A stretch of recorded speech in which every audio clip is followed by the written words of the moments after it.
Estimados amigos, les damos la bienvenida a nuestra nueva forma de llegar hasta ustedes, el ciclo de charlas Astronomía en tu casa. En la sesión anterior, el astrónomo chileno Ronald Meniken Sid nos llevó a conocer la interesante vida de las estrellas, deteniéndose especialmente en nuestra vecina, el Sol, también en Polaris y Eta Carinae. Hoy seguimos de la mano de este destacado científico para entender los estados finales de la vida de las estrellas. Consideraremos las ultradensas enanas blancas, las enigmáticas estrellas de neutrones y los extraordinarios agujeros negros. Y además nos presentará una novedad. Podremos escuchar los sonidos asociados a la rotación de púlsares.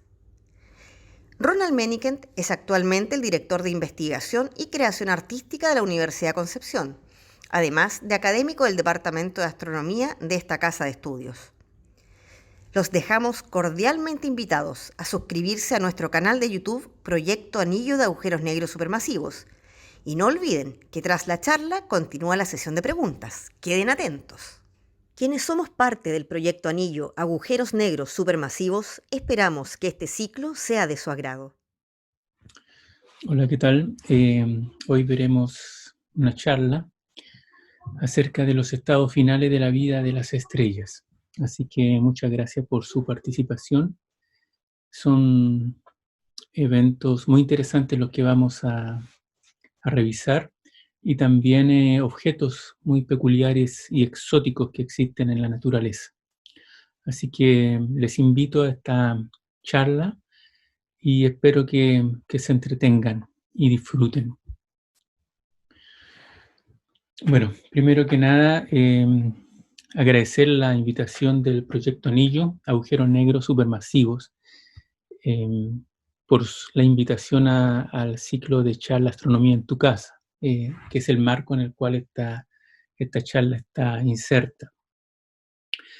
Comenzar hablando de los átomos, porque es increíble, pero para entender las estrellas, que son objetos tan grandes y macroscópicos en el universo, necesitamos entender las propiedades ocultas de la materia, las propiedades microscópicas de la materia, y adentrarnos en los misterios del mundo atómico y cuántico.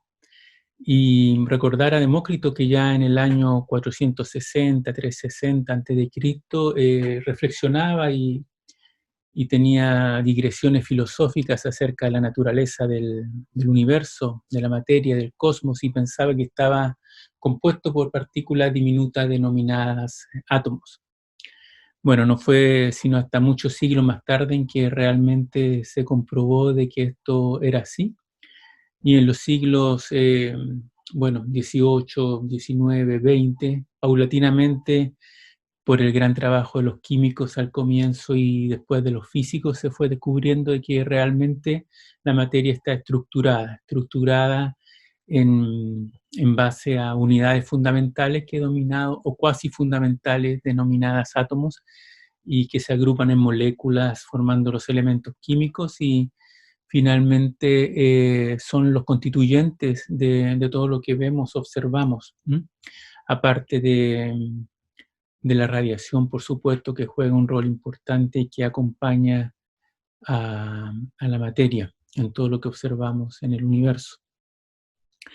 Bueno, el átomo está compuesto de un núcleo, ¿cierto?, en donde encontramos protones y neutrones. Esa es la mirada clásica del átomo, que son partículas más bien duras y masivas en relación a los electrones que orbitan alrededor de este núcleo a distancias 100.000 veces mayores que el diámetro nuclear, y forman una nube de electrones. Ya el átomo más simple, el hidrógeno, tiene un protón y un electrón, pero átomos complejos tienen decenas de electrones, de protones en su núcleo, y a la vez decenas de electrones orbitando.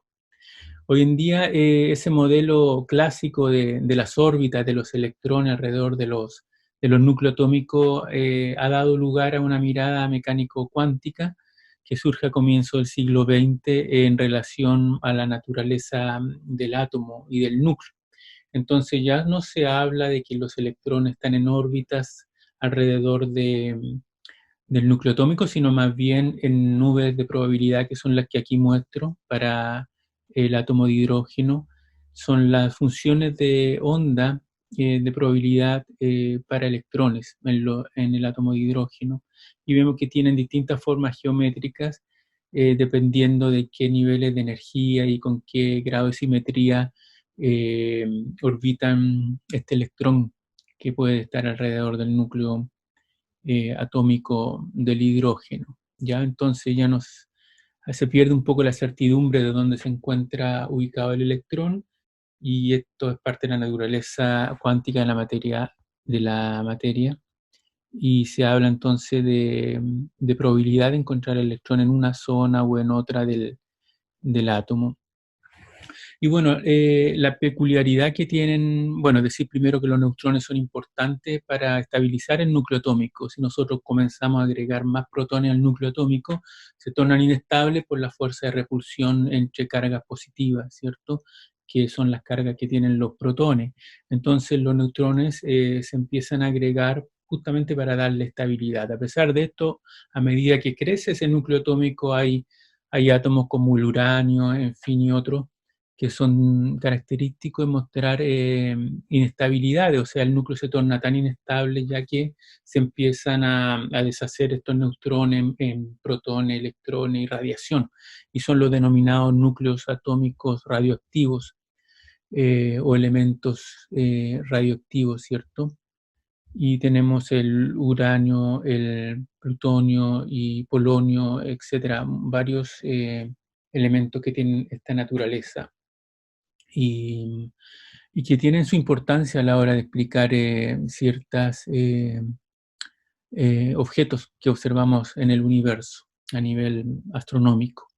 Bueno, estos neutrones y protones satisfacen el principio de exclusión de Pauli y también los electrones, que paso a mencionar ahora, que lo que es este principio de exclusión de Pauli, esto tiene importancia para explicar las supernovas y también los agujeros negros, los estrellas de neutrones y las enanas blancas, que son estados finales de la vida de las estrellas. Fue formulado en el año 1925 y resulta de que dice que las partículas que satisfacen este principio no pueden tener los mismos números cuánticos. El hecho de que no puedan tener los números cuánticos significa que cuando uno las trata de comprimir para que adopten estos números, ejercen una presión, ya una presión que se llama presión de degeneración o presión de Fermi, y que solo depende de la densidad. Mientras mayor densidad tienen estas partículas, estamos hablando de protones, neutrones y también electrones, esta presión de Fermi, ¿cierto?, de degeneración es mayor. Y eso finalmente va a impedir de que durante los colapsos, por ejemplo, de las estrellas, se forme un agujero negro en alguna circunstancia y simplemente el colapso termina como una enana blanca, o si la estrella más masiva termina como una estrella de neutrones. Ya entonces, usando este principio de exclusión de Pauli, Rolf Vogler en 1926 explica la existencia de las enanas blancas, por ejemplo. Bueno, acá entonces voy a ilustrar lo que es la vida, la evolución de una estrella. Ya en alguna charla anterior expliqué de que siempre hay una lucha, un balance, ¿cierto?, entre aquella fuerza de gravedad que tiende a comprimir la estrella, atraparla, a colapsarla sobre su centro, se opone a esta fuerza, las fuerzas debido a la presión. La presión no es una fuerza, pero el fenómeno de presión que hay en el interior de la estrella debido a la generación de energía que está ocurriendo, finalmente se traduce en una fuerza que balancea a la gravedad, le da un balance y permite que la estrella esté estable durante gran parte de su ciclo de vida, que es lo que permite al Sol brillar sin que explote o sin que colapse. Pero finalmente, cuando ocurre que se consume el combustible nuclear en el núcleo de la estrella, ya no se genera más energía y la estrella tiende a colapsar. Y aquí vamos a ver tres escenarios de colapso. Uno que da origen a la enana blanca, el otro escenario a la estrella de neutrones y el otro a un agujero negro.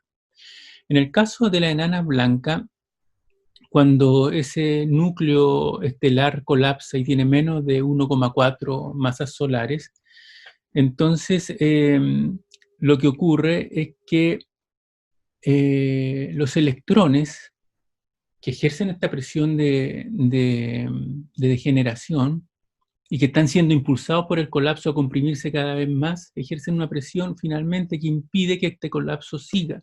Y finalmente el colapso ocurre hasta llegar a formar el objeto que denominamos una enana blanca, en la cual los protones y neutrones se mueven libremente. Pero los electrones finalmente no se pueden mover más y ejercen esa presión. ¿Ya? Esa es la masa de Chandrasekhar, un astrofísico de la India, que siendo muy joven ya trabajó en estos problemas a comienzo del siglo pasado. Y ocurre para estrellas o núcleos que se condensan y que tienen masas menores de 1,4 masas solares. Ahora, ¿qué ocurre cuando la masa es mayor a 1,4 masas solares? Y se encuentra entre 1,4 y 3 más o menos masas solares.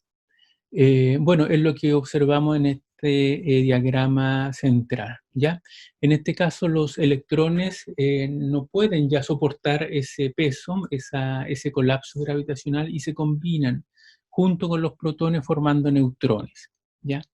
Entonces, este océano de protones y electrones se convierte en un océano de neutrones, por decirlo de alguna manera, y los neutrones, como son fermiones, obedecen al principio de exclusión de Pauli y ejercen una presión que impide que la estrella se siga condensando y reduciendo más y colapsando.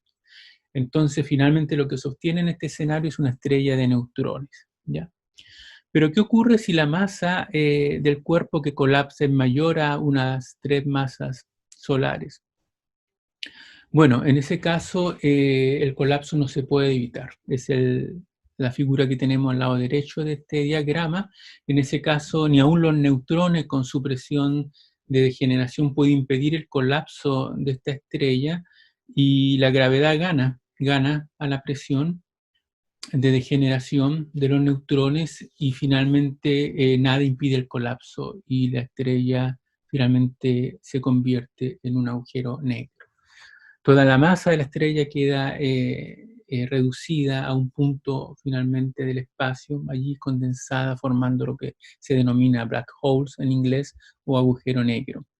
Esto puede ocurrir porque recuerden que cuando vimos el átomo, el núcleo es 100.000 veces más pequeño que los electrones, o sea, finalmente en la materia, incluso en la que nosotros podemos tocar, la mayor parte del volumen es espacio vacío. Y lo denso realmente en los átomos son los núcleos.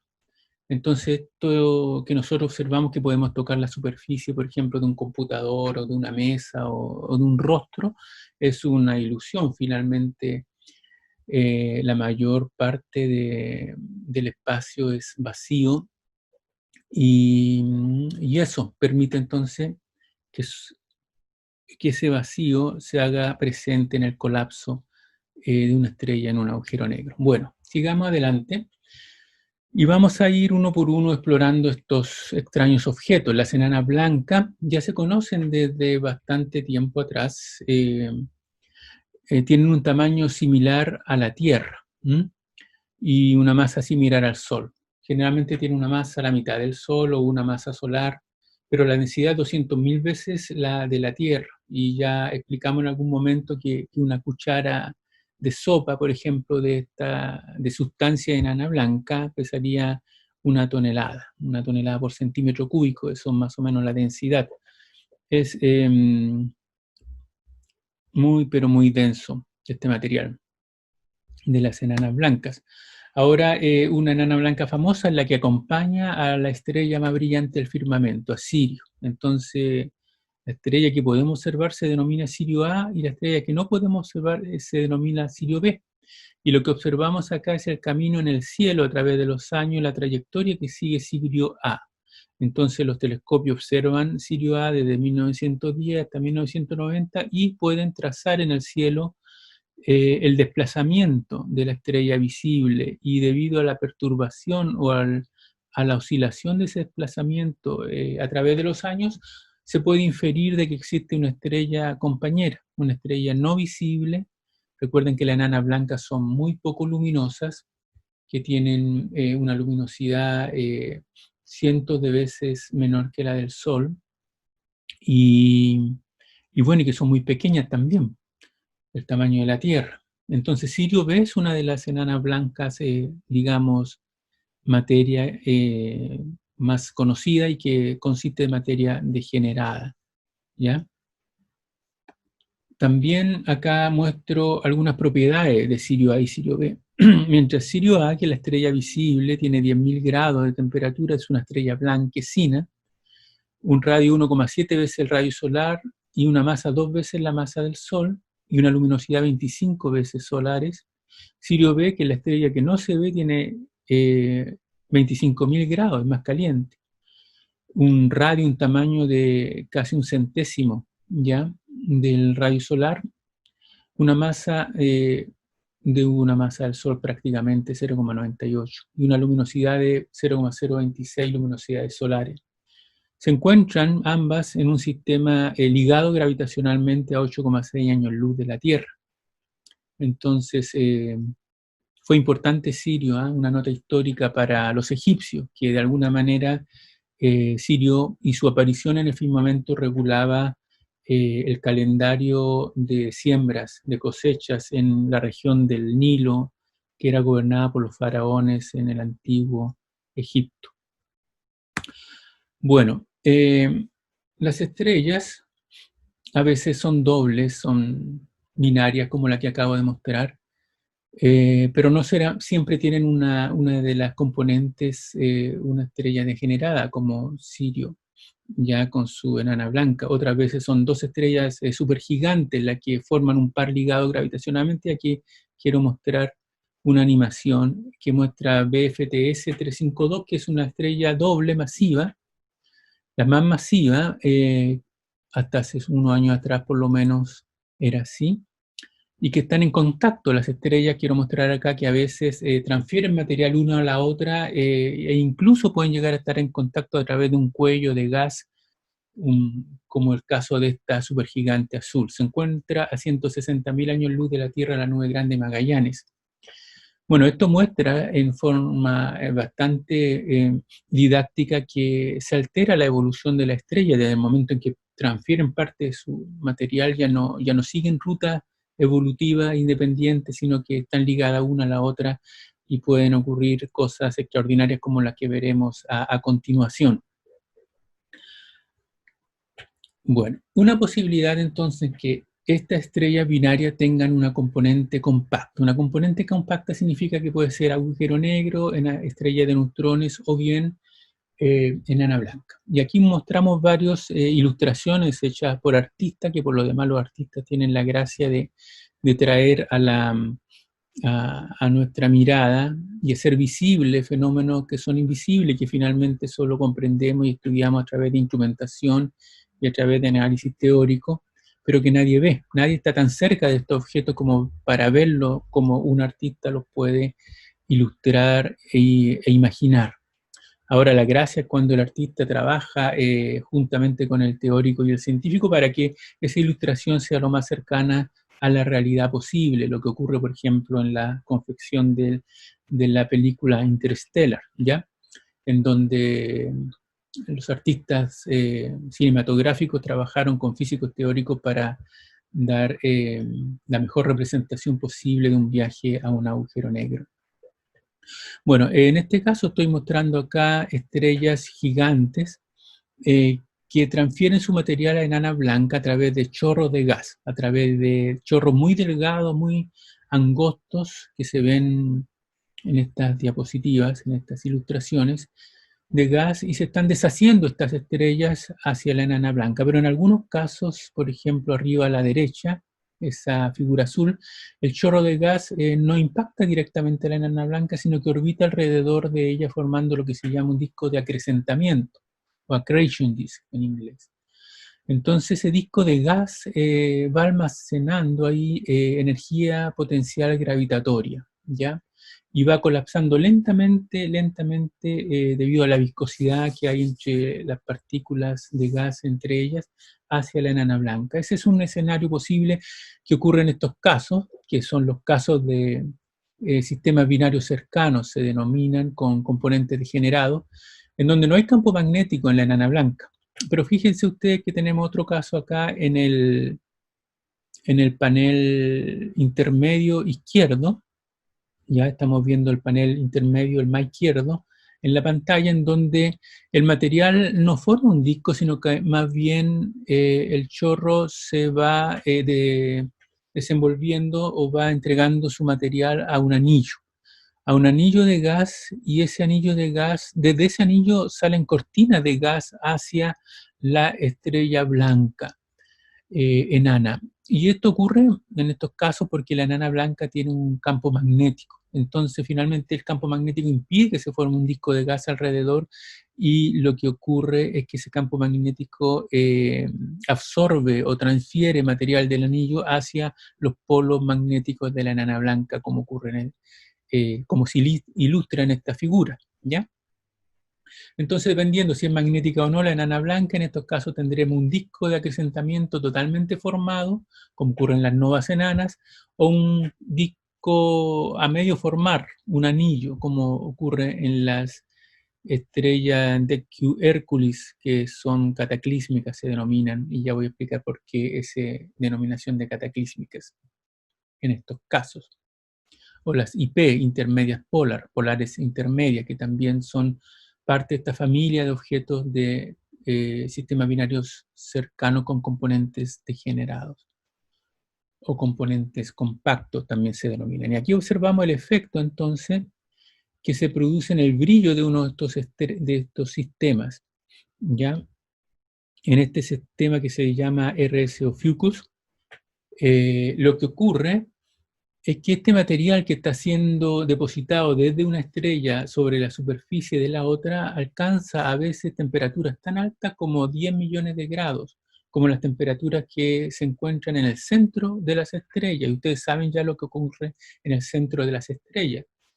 Las temperaturas son tan altas y las densidades también son tan altas que se fusionan los núcleos atómicos produciendo reacciones termonucleares y explosiones termonucleares, como se ve en este caso. Entonces, esta es la configuración típica de una nova. Es una estrella gigante roja transfiriendo material a una enana blanca.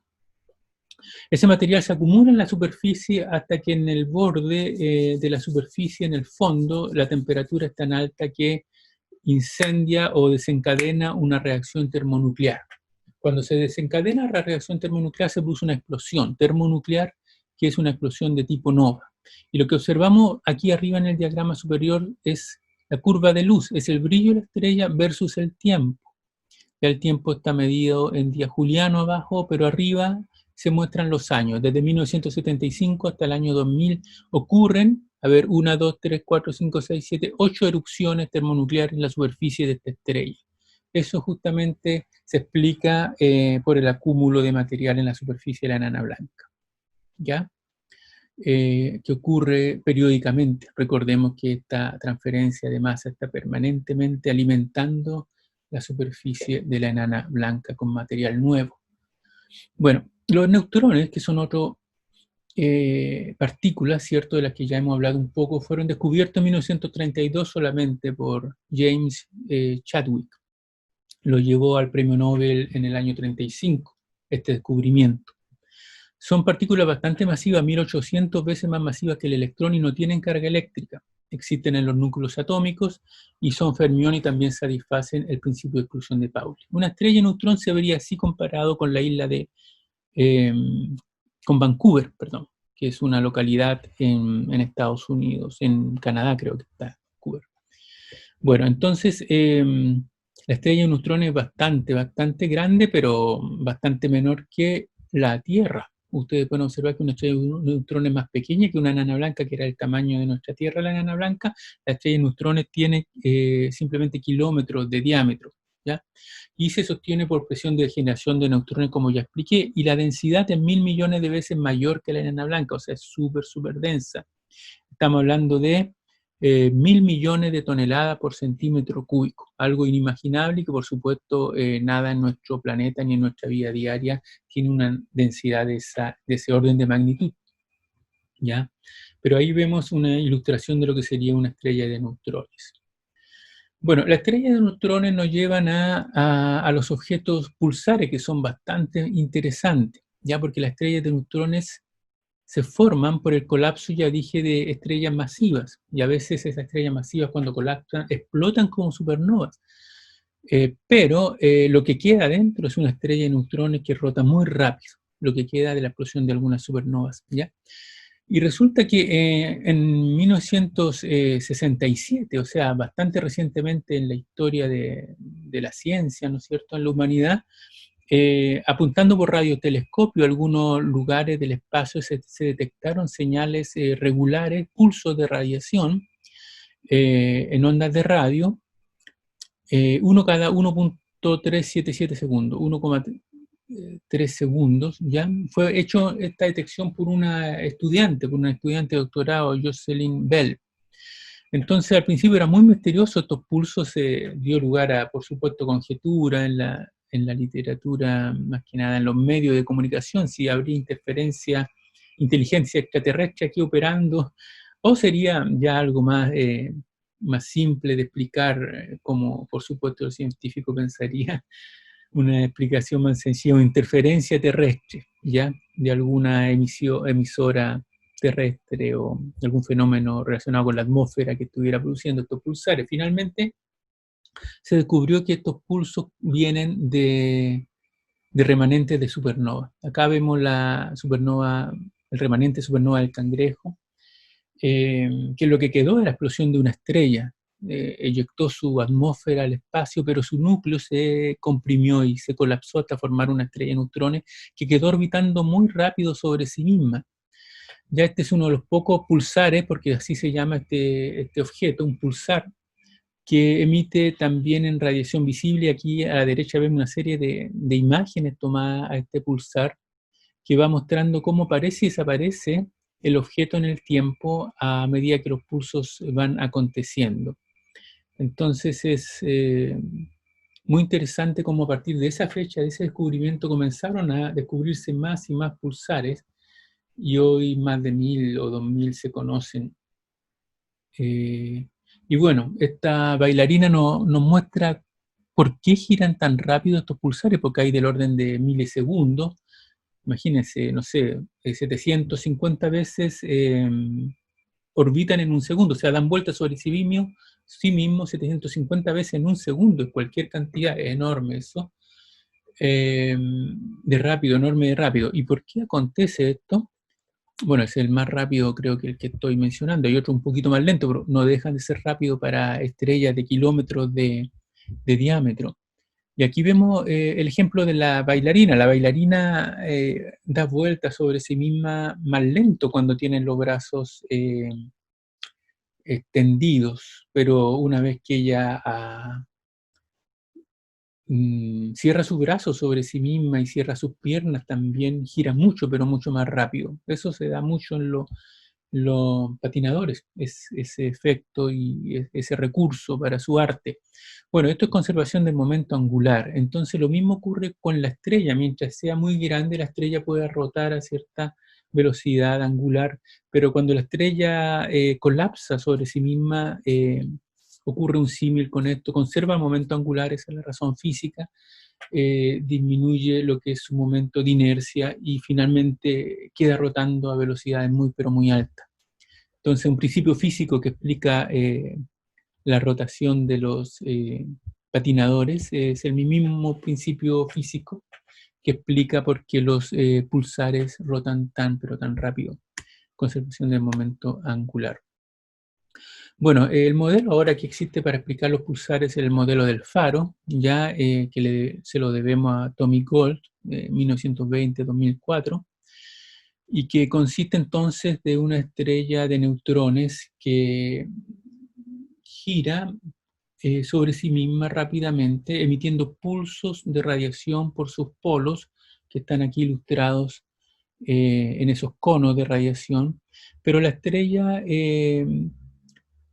precesa además alrededor de un eje, que es el eje vertical en esta imagen. Entonces, a medida que gira, va girando en torno a este eje vertical, pero como está inclinada la estrella, entonces el eje de rotación sobre sí misma no es el mismo eje en el que ocurre este giro, ¿ya?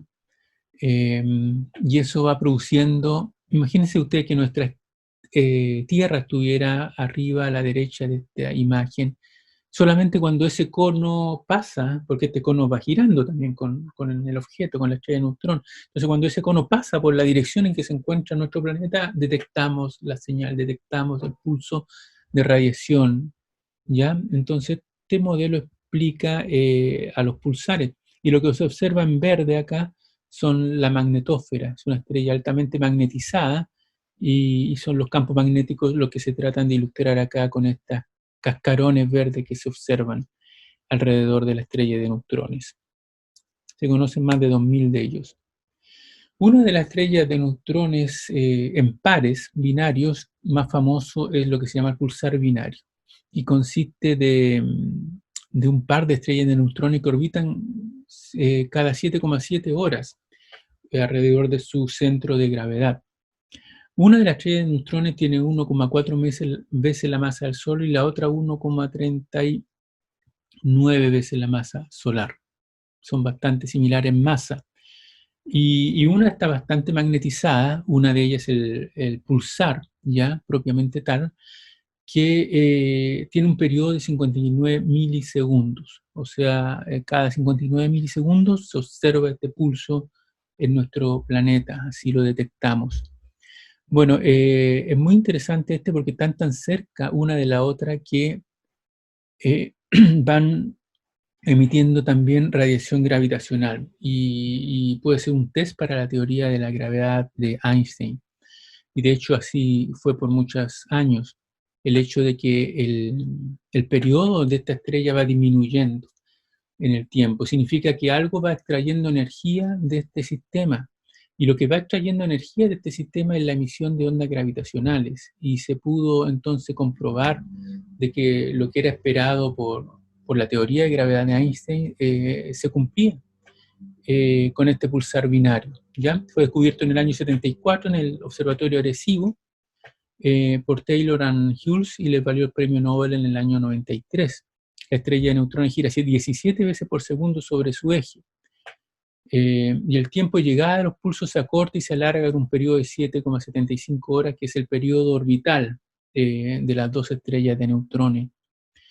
La órbita se achica por pérdida de energía a través de ondas gravitacionales, lo que acabo de explicar. Ya entonces, pero se achica bastante poco, imagínense, 76,5 microsegundos por año. Entonces, nuestros instrumentos son suficientemente sensibles para detectar un acortamiento del periodo orbital de 76,5 microsegundos por año. Y la pérdida de energía es casi la predicha por la teoría ya de relatividad de Einstein, la teoría gravitacional, casi igual a 1. Eso. Bueno, hay otros pulsares como el de la viuda negra, ya que se denomina así por el gas que está alrededor de la estrella visible acá, en la imagen de la izquierda, que parece un manto alrededor de un rostro, ¿cierto? Y bueno, tiene un pulsar que tiene un radio de 30 kilómetros y una masa de 2,4 veces la masa solar. Da vuelta 640 veces por segundo sobre sí mismo, y la compañera es una estrella de un rayo solar, y todo el sistema se encuentra a 2500 años luz, la viuda negra. Fue el primer pulsar descubierto que giraba en milisegundos. Se mueve este pulsar a 1 millón de kilómetros por hora por nuestra galaxia, bastante rápido, 1 millón de kilómetros por hora. Ya, imagínense viajar a esa velocidad. Y mientras va consumiendo a su compañera binaria. Muy interesante. Bueno, aquí quiero mostrar algunos sonidos de pulsares, espero que se escuchen bien, pero lo vamos a intentar. Para eso tengo que ir a esto. Y primero hay un pulsar 0950 más 08, que gira a 0,253 segundos, es el periodo. Es un remanente supernova en Leo a 850 años luz.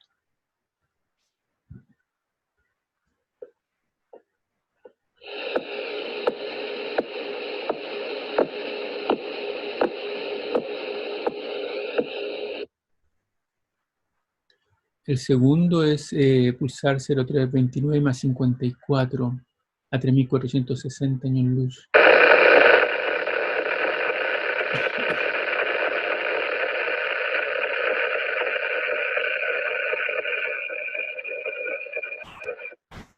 El tercero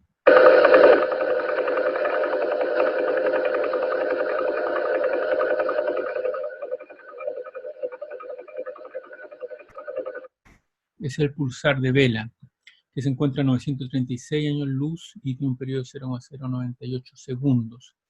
Entonces son sonidos de pulsares, se ha traducido entonces la señal luminosa en sonido para producir este efecto. Y es muy interesante poder llegar ahora a los agujeros negros, que son el tercer tipo de objeto que se produce después de un colapso de una estrella, ¿cierto? Y esto ocurre solo cuando colapsa una estrella muy masiva y los núcleos que se comprimen son masivos también, más allá de 3 masas solares. La velocidad de escape de estos agujeros negros por definición es igual a la velocidad de la luz y nada puede escapar de ellos. Ya fueron predichos de alguna manera o vaticinados por la imaginación y el cálculo de Laplace en 1796 y Michel en 1783. Hubiera objetos tan masivos que la luz no pudiera salir de ellos.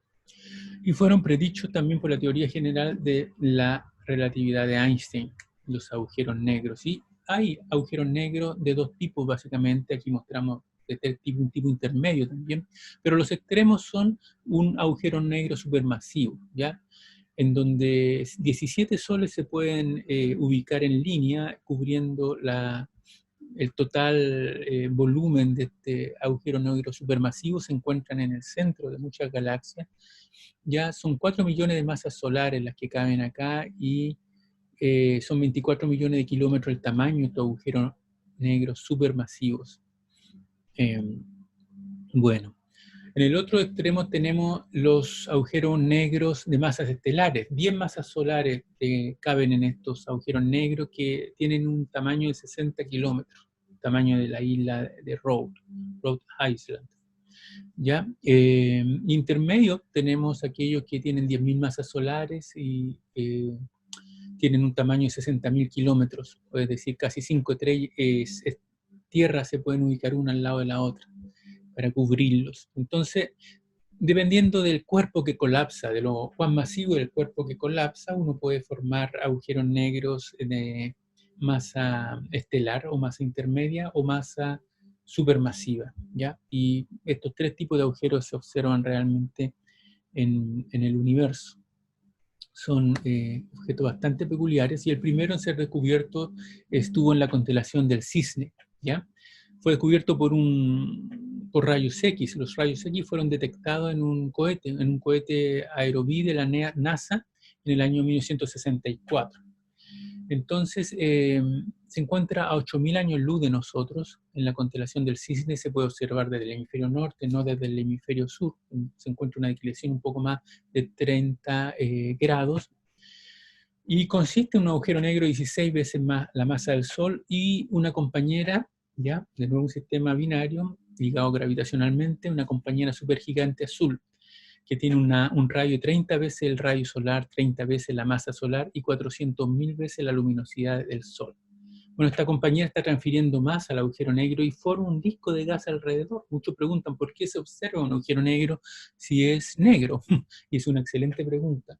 Bueno, el hecho que no se observa el agujero negro, se observa el disco brillante de gas que hay alrededor, ya que está siendo producido por transferencia de masa de la estrella compañera al agujero negro. El agujero negro está actuando como un vampiro cósmico que está absorbiendo la atmósfera de esta estrella, pero no a través de un impacto directo, sino que a través de un disco de gas que por viscosidad va poco menos entrando, bajando, colapsando al agujero negro central.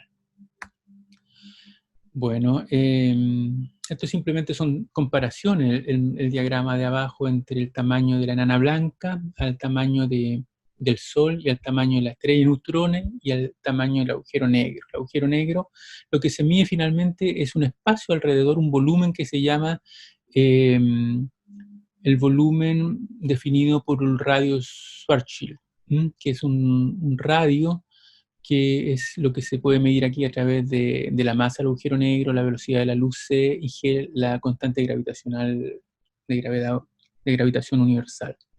Entonces, el agujero negro alrededor tiene un volumen en el cual es el volumen de su dominancia o en el cual él domina. Cualquier cosa que entra a ese volumen, definido por el horizonte de eventos, ya una superficie que se denomina horizonte de eventos, cualquier cosa que entra allí ya no puede salir, inclusive la luz. Es como la separación entre dos universos dentro y fuera del horizonte de eventos, ¿ya? Y bueno, como vemos acá, los tamaños son para el agujero negro 6 kilómetros, para la estrella de neutrones 60, para la enana blanca 10.000 y para nuestro Sol 1,4 millones de kilómetros. Entonces, son estos agujeros negros estelares, ya muy, pero muy pequeños, muy densos también y muy extraordinarios en sus propiedades.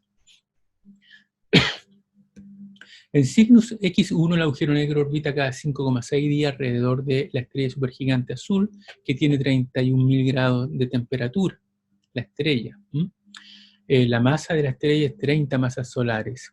Y bueno, se pueden detectar de este objeto emisiones de rayos X y también se puede observar con telescopios el movimiento de la estrella azul compañera y inferir la órbita que tiene alrededor del agujero negro. Acá vemos una ilustración artística de lo que es este agujero negro. No se observa, pero de él salen jet de gas a altísimas velocidades por sus polos, que en el fondo un fenómeno magnetohidrodinámico que transfiere material del disco hacia el paso interestelar a través de jets. Y el horizonte evento también está acá ilustrado por este espacio negro que está alrededor del agujero negro, ¿ya? Espacio del cual no sale radiación. Bueno, y aquí vemos la supergigante azul a mano derecha, aunque se está deshaciendo y transfiriendo su atmósfera a través de un punto de impacto, donde el chorro impacta el disco de gas, se denomina mancha caliente o hot spot. Bueno, producto de todas estas explosiones de supernova y de estas emisiones de gas es lo que nos da esta mirada espectacular del firmamento del espacio profundo, donde observamos nebulosas luminosas, nebulosas producidas por, que son material finalmente de estrellas que se han deshecho, que se han terminado su vida en ciclos a veces catastróficos y han expulsado de regreso el material del cual fueron formadas al espacio interestelar. Y eso permite formación de nuevas generaciones de estrellas, porque estas nebulosas finalmente se volverán a condensar y formarán nuevas generaciones de estrellas. Aquí muestro un viaje a un agujero negro.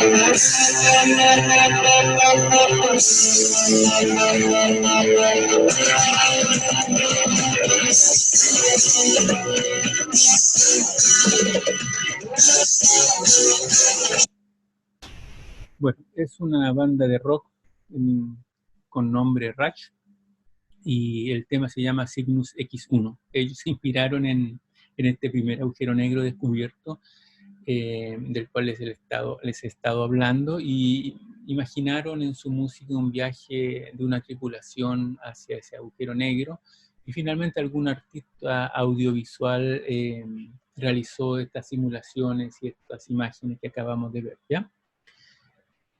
Bueno, se producen cosas muy espectaculares en el agujero negro porque el espacio está deformado alrededor. Recordamos que la gravedad en la teoría de Einstein es nada más y nada menos que una deformación del espacio-tiempo. Entonces son cuerpos tan densos que el espacio se deforma alrededor de ellos. Acá vemos una ilustración de dos de estos agujeros negros o estrellas ultra compactas que deforman el espacio produciendo ondas gravitacionales alrededor de él que llegan a la Tierra. Bueno, debo decir también que estas ondas fueron detectadas hace unos 3 años atrás, en 2017, ¿cierto? Por el Observatorio LIGO, y fue toda una hazaña instrumental y se abre una nueva ventana de observación astronómica a través de las ondas gravitacionales. Estas ondas gravitacionales se esperaban que existieran de la teoría de Einstein, ya que supone entonces esta deformación del espacio-tiempo alrededor de cuerpos muy densos. Bueno, esta deformación es aún mayor cuando tenemos cuerpos que orbitan un par de estos objetos, ya sea estrellas de neutrones o agujeros negros, orbitando uno alrededor del otro. Y más aún si estos objetos llegan a juntarse y a mezclarse en lo que se llama un merge, o una fusión de dos estrellas de neutrones, o una fusión de dos agujeros negros. En ese caso, se predice, según la teoría, una perturbación del espacio-tiempo enorme que se manifiesta como ondas de gravedad que se alejan de este evento, se alejan a la velocidad de la luz. Y finalmente llegan muy, pero muy amortiguada y reducida en su amplitud y su intensidad a nuestro planeta. ¿Ya? Entonces, lo interesante es que la instrumentación del Observatorio LIGO fue capaz de detectar las minúsculas oscilaciones en longitud que producían estas ondas de 100.000 veces más pequeñas que el tamaño de un átomo más simple. O sea, estamos hablando de oscilaciones o cambios del tamaño o de la longitud de 100.000 veces más pequeña que el átomo de hidrógeno. Imagínense, es un logro extraordinario de la tecnología puesta al servicio de la ciencia y del conocimiento. Entonces, esto fue posible detectar solo por interferencia, usando el fenómeno de interferencia de la radiación, es decir, dos ondas que finalmente interfieren o no interfieren solamente cuando difieren entre ellas distancias o longitudes de onda de este orden de magnitud, 100.000 veces más pequeñas que el átomo del hidrógeno. Se pudo comprobar entonces al hacer estas detecciones con este observatorio que estas ondas gravitacionales existen, que viajan a la velocidad de la luz y que eventualmente forman estos eventos de fusión de dos estrellas de neutrones, elementos como el oro y el platino, ¿ya? Y estoy terminando ya mostrando algunos de estos eventos detectados por el observatorio LIGO, que es basado en interferometría láser. Son las siglas de Laser Interferometer Gravitational Wave Observatory. Entonces este observatorio LIGO fue capaz y sigue detectando eventos, ¿no es cierto?, hoy en día, pero los que tenemos ilustrados acá son 3 de estos eventos detectados. Fíjense que nosotros estamos acá en esta imagen donde la flecha indica, y el primero, que es el más cercano, es GW150914, descubierto el 14 de septiembre del año 2015. Hubo que trabajar bastante estos datos para llegar a la comunidad científica y al mundo con una evidencia sólida. Entonces se demoró bastante el trabajo y análisis para desechar fuentes de error que pudiera haber involucrado en estas mediciones y confirmar sin lugar a duda de que se trataba de un merger, de una fusión de estrellas de neutrones. Entonces está a 1,3 billones de años luz, es decir, 1.300 millones de años luz de nuestro planeta se encuentra este evento. Cuando ocurrió, se puede entender como la fusión en total de 62 masas solares y formando un núcleo o un objeto de 366 kilómetros de diámetro, ¿ya? La fusión de un par de estrellas. Bueno, y el GW15 1226, que fue descubierto el 26 de diciembre del 2015, a 1,4 billones de años luz, 21 masas solares y 124 kilómetros en diámetro, fue otro evento.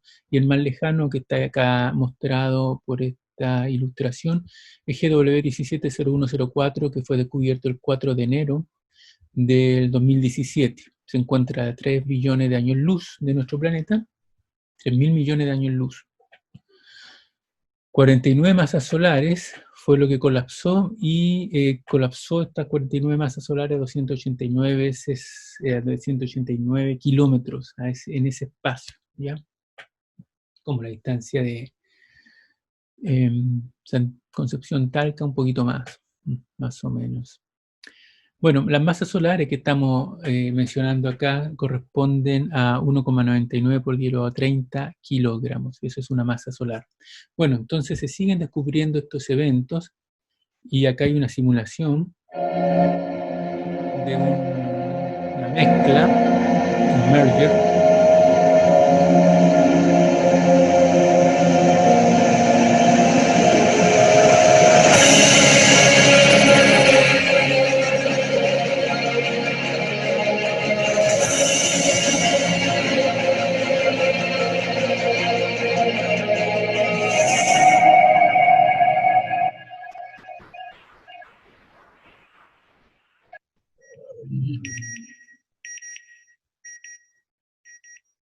Bueno, espectacular la simulación, y increíble que existan estos objetos tan exóticos en el universo, que seamos capaces de detectarlos, de medirlos, de observarlos, de interpretarlos y de darle un lugar en nuestra vida. Porque termino con esta imagen que muestra cómo los elementos químicos conocidos que se muestran en esta tabla periódica de los elementos, que le va a gustar mucho a los profesores de química, todos estos elementos vienen del espacio, del cosmos. Por ejemplo, los más sencillos, como el hidrógeno y el helio, son producidos en la gran explosión, que se denomina Big Bang, el origen del cosmos. Pero posteriormente otros, como los que tengo acá señalados en este círculo, como el platino y el oro, se observan y se forman en el merge, en la fusión de dos estrellas de neutrones, que finalmente hace pocos años se ha descubierto que esto realmente ocurre. Y otros de estos elementos químicos que forman, por ejemplo, nuestros cuerpos y que están en nuestra atmósfera, como el carbono, el nitrógeno, ¿cierto?, se forman en la muerte de estrellas de baja masa. Y otros elementos químicos que forman parte de la fruta y de lo que comemos, como la manzana, como elementos químicos como el potasio, en fin, el silicio, el aluminio, el oxígeno mismo, se forman en la explosión de estrellas masivas. Y otros como el fierro, el níquel, el cobre, se forman en la explosión de enanas blancas. Nosotros en Chile, por ejemplo, tenemos minas de cobre en el norte. Todo ese cobre se formó finalmente en la explosión de enana blanca, muchas de ellas, u otro cobre en la explosión de estrellas masivas. Y otros elementos químicos se forman en la fisión de rayos cósmicos, como el berilio y el boro.